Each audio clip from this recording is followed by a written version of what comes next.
Bago sa saksi, ninakawan na, pinagsamantalahan pa. Yan umano ang sinapit ng isang babaeng Chinese sa mga kapwa niya Chinese. Magpapalit lang sana ng pera ang biktima na mangyari ang krimen. Saksi, si Darlene Kai, exclusive. Balisa at hindi pa rin makapagsalita ang 38 taong gulang na Chinese national na ito habang nagre-report sa Pasay Police. Biktima raw kasi siya ng panggagahasa at pagnanakaw ng kapwa Chinese nationals din. Sa sobrang trauma, hindi niya pa raw kayang magbigay ng panayam kaya kaibigan niya na lang munang nagkwento ng nangyari. Nakahanap daw ang biktima online ng magpapalit ng kanyang pera sa Philippine peso mula Chinese yuan. Babae raw ang akala niyang kausap niya. They agreed that they will be meeting up in somewhere in a hotel in Pasay for the currency exchange. But unfortunately, when she went into the appointed room, it appears that there is another 3 males whereby they actually controlled her and forced her to pass all of her items, and to after that, they did something sexually harassment to her. Hindi na raw nakapalag ang biktima dahil tinutukan siya ng baril ng 3 lalaki. Pinagsamantalahan na umano siya, kinuha pa raw ang kanyang mga gamit at ang perang nasa 20,000 pesos. She have no choice because it's life-threatening and it's about life or death. Pinaalis na raw siya ng mga suspect pagkatapos ng ginawa sa kanya. Doon na siya nagdesisyong mag-report sa mga pulis. Agad daw sumugod ang Pasay Police sa hotel na itinuro ng biktima. Dinampot nila ang inabutang isang lalaki at isang babaeng parehong Chinese nationals. Positibo raw na kinilala ng biktima ang mga suspect. Nakuha umano mula sa kanila ang 2 baril. Foreign national sila at bakit naman meron silang baril. And sa part of the investigation, tatanungin natin kung anong trabaho nila dito, anong purpose nandito sila sa bansa natin, di ba? Yun naman yung inaano natin. So, pero sa ngayon, hindi pa natin masabi kung involved ba sila sa Pogo operation, o gano'n. Tumangging magbigay ng panayam ang mga arestadong suspect dahil hindi raw sila marunong magsalita ng Ingles. Tinutugis ang 2 pang suspect. Para sa GMA Integrated News, ako si Darlene Kai, ang inyong saksi. 14 na detainee sa Pasay City Police Station ang inilikas nang masunog ang isang residential area. Sa kalagitnaan ng pagpupula sa sunog, isang babae ang nahimatay. Ating saksihan. Pasado alas 4 kaninang hapon nang sumiklam ang sunog sa residential area sa barangay 145 sa Baclaran, Pasay City. Masikip ang daan kaya tumulong ang mga tauhan ng barangay at pulisya para makadaan ang mga bumbero. Nakita namin dito sa may tabi ng pintuan namin, malaki na po yung apoy. Talagang naglalagablab na. Wala na po kaming nailabas na mga gamit.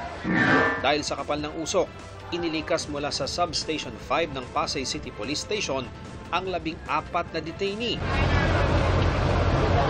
Isang babaeng residente naman ang nahimatay sa kalagitnaan ng pag-apula sa sunog. Base sa Pasay Bureau of Fire Protection, nagsimula ang sunog sa isang bahay sa Bacawan Street. Malapit ang sunog sa estasyon ng LRT-1 pero hindi naman naapektuhan ang operasyon ng tren. Naideklara itong fire under control pasado alas 5:30 ng hapon. Sa cost of damages natin, meron tayong estimated na 750,000 pesos.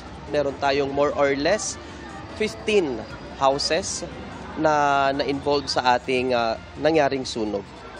Iniimbestigahan pa ang sanhi ng sunog. Para sa GMA Integrated News, ako si Ian Cruz, ang inyong saksi.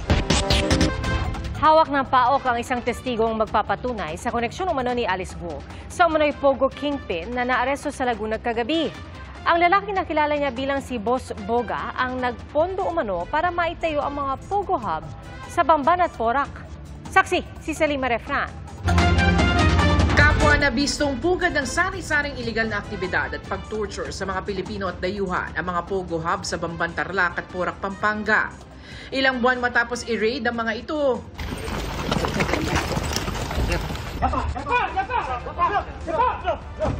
Kagabi, nasa kote ang sinasabing big boss ng Lucky South 99 sa Porac. Siya ay si Lin Zun Han, na mas kilala rin dito sa atin na alias Boss Boga. Ginagamit niya rin po yung pangalang Liudong at hawhaw na sa English po, ang meaning ng hawhaw ay boss of bosses. Liu Dong ang pangalan ni Lin Chunhan sa Chinese passport na pinakukumpirma pa sa Chinese Embassy. Ilang buwan din siyang tiniktika ng mga operatiba at bago na aresto, bantay sarado raw siya ng mga bodyguard. Maiba-iba rin siya nagamit ng sasakyan, mga mamahalin at bulletproof pa. Yung mga mahabang baril, like yung mga rifle, 5.56, tsaka yung mga mas malalaking kalibre, hindi tumatalab doon. Sasagasaan lang kayo kung checkpoint kayo o nakaharang kayo. Sa impormasyong nakalap ng Presidential Anti-Organized Crime Commission o PAOK, pinanganak si Lin sa Fujian, China noong 1991. Una raw siyang pumasok sa bansa noong 2016 at malayang nakakalabas-masok at nakatira sa Pilipinas gamit ang SRV o Special Resident Visa. Kingpin o Godfather ang turing kay Lin Chunhan na nasa likod daw ng 18 illegal na pogo sa bansa, sa Luzon, Metro Manila, pati Cebu at Davao. Sila yung mga nagsimula ng Pogo Hub dito, ng mga Pogo operations dito. Although they started small during 2017, nagtayo sila ng mga maliliit na yan doon sa mga golf courses dito sa Pilipinas. Siya raw ang nagpondo para maitayo ang Lucky South 99 sa Porac at ang dating Hongsheng Gaming na naging Zunyo One Technology sa Bamban na iniuugnay kay dismissed Mayor Alice Guo. Ang PAOK may hawak na saksi sa mga krimen sa Lucky South 99. Iniuugnay rin ng nasabing saksi si Lin Chunhan kay Alice Guo na kilala raw nila bilang si Madam Wa. Kasi po siya talagang siyang siya. Nalaman ko na nga lang po na mayor siya, tsaka siya si Alice is noong nag-senate na. So yun, si Madam Wise nagre-report kay Boss Boga kung ano na yung status ng pagtatayo doon sa loob ng Baufulan. So yun, magka-partner po sila. Yun, mas matas lang po sa kanya si Boss Boga. Tingin ng PAOK si Lin ang sadyang tinatago o hindi binabanggit ni Guo. Our belief is that Alice Guo or Guo Waping is merely a front. Part of the criminal organization but merely a front of the criminal organization. Kung ano man talaga yung intensyon ng sindikato para sa kanya, si Alice lang po nakakaalam nun. Hindi nga namin ang reaksyon ng abogado ni Guo. Wala pa silang tugon sa ngayon. Pero depensa ni Lin ng maaresto.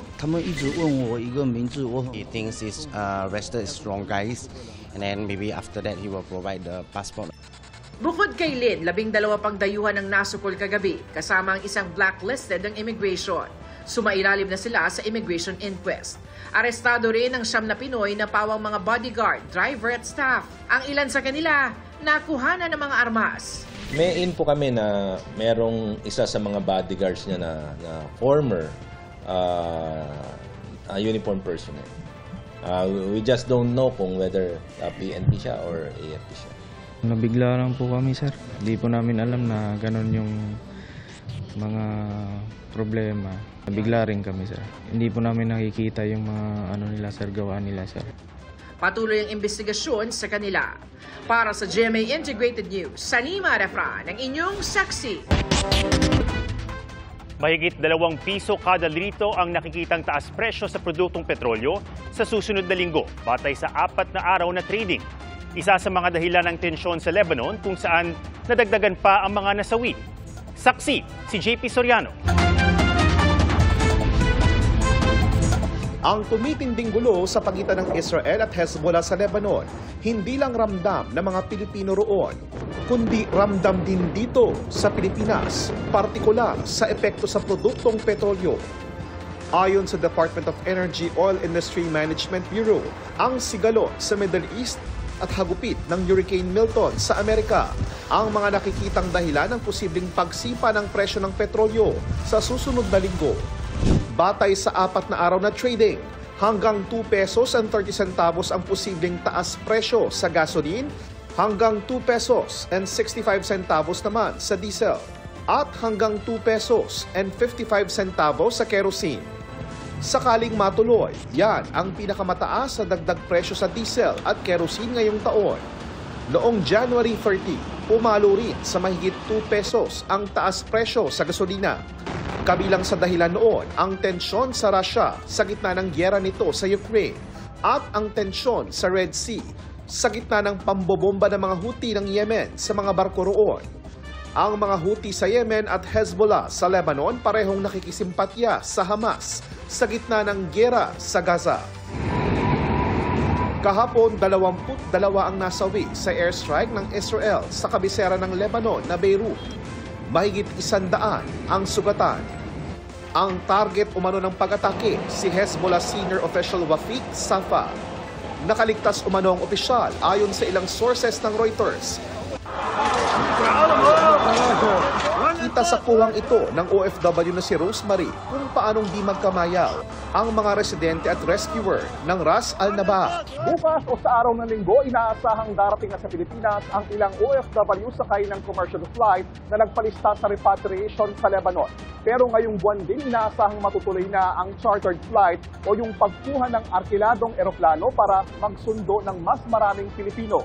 Government agencies involved, particularly the DFA and the DMW and the DND, have been instructed to mobilize government assets.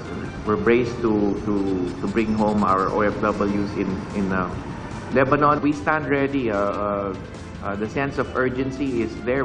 Para sa GMA Integrated News, JP Soriano ang inyong saksi.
Mga kapuso, sama-sama tayong maging saksi.